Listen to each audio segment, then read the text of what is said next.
Maria Kalash, bonjour. Bonjour. Tu es journaliste Canard PC, chargée de la rubrique Casual Gamer. C'est toujours le cas? Ouais, alors j'ai commencé à Canard PC en proposant une rubrique casual d'une page, mais ça a très vite plus été le seul cadre de mon activité. D'accord. Qu'est-ce que tu fais alors? Dis-nous un petit peu, Canard PC. Alors, je joue à des jeux vidéo et après je donne un avis très lapidaire voilà. Et souvent très méchant. Non, c'est pas... moi je joue beaucoup à des jeux narratifs, des jeux d'aventure, des jeux de puzzle. En fait, je suis pas une acharnée du pam boum boum, ça me passionne pas. Voilà, donc tout ce qui n'implique pas de pam boum boum me rend très heureuse. Donc tu es cette année éminente, membre du jury de la compétition de jeux indépendants qui se déroule dans le cadre de la section jeux vidéo du festival. Qu'est-ce que ça représente pour toi aujourd'hui le jeu indépendant? Qu'est-ce que c'est pour toi le jeu indépendant?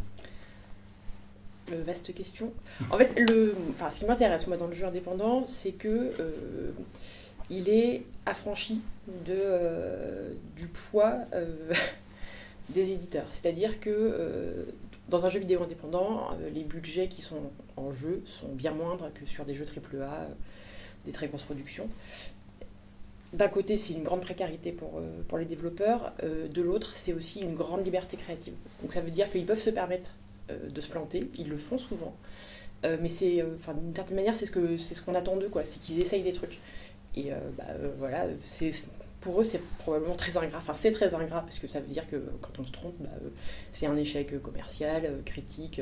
Voilà, c'est pas drôle. Mais en même temps, c'est à force de se tromper qu'ils font des trucs géniaux, quoi. Et en termes d'innovation, on va dire, dans le game design, est-ce que tu trouves que c'est quelque chose qui est vraiment sujet à toutes les possibilités nouvelles, ou c'est plutôt quelque chose qui revient sur d'anciens gameplays pour un peu les remettre au goût du jour? Je pense que les deux coexistent. Une manière d'innover, c'est de prendre quelque chose qui existe déjà et d'y ajouter un twist, enfin une variation. Mais c'est aussi d'essayer des trucs tout nouveaux. Le truc, c'est que essayer des trucs tout nouveaux, c'est souvent casse-gueule. Donc c'est vrai que c'est souvent rassurant d'aller travailler dans la veine du rétro, de l'hommage, la nostalgie. Enfin, c'est aussi une manière de capter un public et de l'intéresser à ce qu'on fait. Et qu'est-ce que c'est pour toi, en fait, les ingrédients d'une bonne recette d'un jeu indé? Qu'est-ce que c'est pour toi le petit truc qui va faire que tu apprécies un jeu? Ou les petits trucs? En fait, moi j'aime bien, c'est con, c'est probablement des trucs qui me datent de quand j'étais au lycée et qu'on parlait en français d'adéquation entre fond et forme. J'aime bien les jeux cohérents, quoi. Qu'un jeu ait un propos, qu'il veuille nous faire ressentir quelque chose et que tous les outils qu'il va utiliser, que ce soit la direction artistique, le travail du son et aussi les mécaniques de jeu, voilà, que tout ça tende vers un même but. Voilà. Ça a pas besoin pour moi, un jeu réussi, ça n'a pas besoin d'être un truc incroyable qui va. Ça n'a pas besoin de révolutionner. Ça n'a pas besoin de révolutionner l'histoire, d'apporter un truc qu'on n'a jamais vu avant, mais d'utiliser toutes ces, tous ces ingrédients dans un même but, quoi. D'accord. Et quel est le dernier jeu indé qui t'a marqué, en fait? Ou celui qui t'a le plus marqué dans toute l'ère du jeu indé, on va dire, depuis à peu près 2007-2008? Ouais, ma réponse elle est hyper bateau parce que je pense que beaucoup d'autres gens pourraient faire la même réponse. Papers, Please m'a vraiment marqué. Pour le coup, voilà, je trouvais que c'est un jeu que je trouve hyper cohérent, qui sait hyper bien utiliser. Papers, Please, on joue donc un petit agent des douanes dans un pays inspiré de l'ère soviétique et qui doit laisser passer ou non des gens. Et voilà, tous les ingrédients du jeu concourent à ce sentiment d'oppression, de difficulté de prendre une décision. Voilà, on est sur un tout petit écran, on n'a pas la place d'ouvrir tous ces documents. Et pour moi, je trouve ça hyper malin.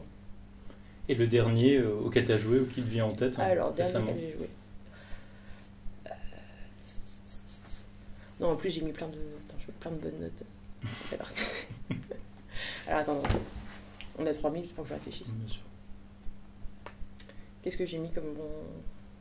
Cet été, il y avait une sortie particulière ou... Même un jeu cet français. été, justement, on n'a pas trop joué, puisqu'on était en vacances. Oui.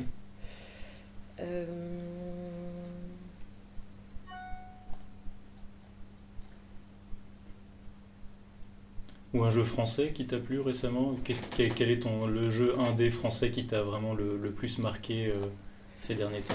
Alors, un jeu français, j'ai joué à Seasons After Fall il n'y a pas longtemps. Pour le coup, il y avait des tas de trucs super cohérents et il y avait un truc qui m'a gêné, qui m'a empêché d'être aussi amoureuse de ce jeu que ce que j'aurais aimé l'être.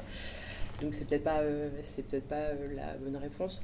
Enfin, mais pour le coup, voilà, c'était un jeu qui était élégant, qui avait une poésie, enfin, voilà, une envie de faire naître un sentiment de bien-être et une espèce de fluidité qui était chouette. Voilà, c'est pour ça que malheureusement, il n'était pas tout à fait à la hauteur de mes attentes parce qu'il y avait quelques petits problèmes dans le level design qui empêchaient cette fluidité d'être aussi fluide que ce que j'aurais aimé. Épanouissant. Voilà. Et l'avenir pour Canard PC? Vous venez de rencontrer un gros succès avec un Kickstarter qui a rempli son objectif en 5 ou 6 heures, je crois bien, et qui a complètement explosé son budget. Je suis pas du tout la mieux placée pour parler de l'avenir de Canard PC. Enfin, moi, je suis simple rédactrice. Je me contente d'obéir aux ordres. Non, mais ça a été à la fois on était hyper heureux et en même temps, ça nous a mis super super étonnés. On s'attendait vraiment pas à un tel succès et ça nous a mis une pression faramineuse, quoi. Enfin, voilà. Donc, disons qu'avant, on avait un peu moi, en tout cas, j'avais un peu l'impression qu'on faisait nos trucs dans notre coin et que ça intéressait absolument personne. Voilà, une petite base de fans gentils et bienveillants envers nous. Et là, on s'est rendu compte qu'ils étaient plus que gentils et bienveillants, quoi. Ils étaient vraiment à fond derrière nous et on a très peur de les décevoir. Et du coup, on travaille pour ne pas le faire. Bon courage. Je pense qu'en tout cas, au vu de ce que vous avez, de l'engouement que vous avez suscité, il n'y a pas de risque que vous les déceviez. Et est-ce qu'on risque de te voir dans les colonnes web du coup de Canard PC? Oui, puisque donc le projet du site, c'est de reprendre le contenu du magazine. Donc mes articles seront sur le web. En revanche, ils seront réservés pour la plupart aux abonnés. Merci beaucoup Maria. Merci. Pour le temps que tu nous as accordé.